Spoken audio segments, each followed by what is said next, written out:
বলবো।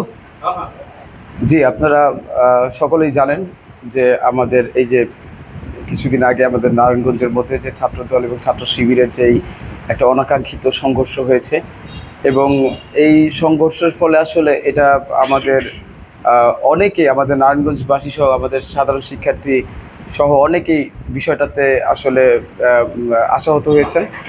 এবং আমরা যারা সিনিয়র নেতৃবৃন্দ, আমরা যারা আছি, যারা আমরা আসলে ওই সময় যারা আমরা ছিলাম না, যারা হয়তোবা থাকলে এরকম একটা পরিবেশের হয়তোবা সৃষ্টি হতো না। তো সর্বোপরি আমরা সকলে মিলে আসলে আমরা চাই না যে আমরা অভ্যুত্থান পরবর্তী একটা বাংলাদেশে যারা আমরা একসাথে কাঁধে কাঁধ মিলে আমরা যারা আসলে ফেসিবাদের বিরুদ্ধে আমরা যারা লড়াই করেছি, তাদের মধ্যে কোনো ধরনের কোনো ফাটল ধরুক, তাদের মধ্যে কোনো ধরনের কোনো সহিংসতামূলক ঘটনা ঘটুক, সেটা আমরা চাই না।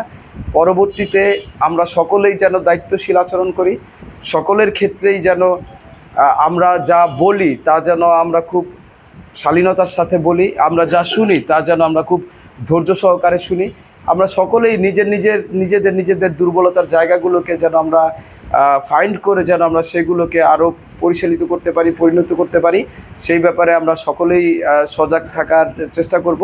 এবং আমাদের হোস্টেলেও একটা অনাকাঙ্ক্ষিত ঘটনা ঘটেছে, এবং এই সমস্ত ব্যাপারগুলো যেন আর কখনোই না ঘটে, সে কারণে আমাদের নিজেদের মধ্যে আমাদের ওই বোঝাপড়াটা যেন আমাদের মধ্যে থাকে, সেই চেষ্টাটা আমাদের মধ্যে থাকবে।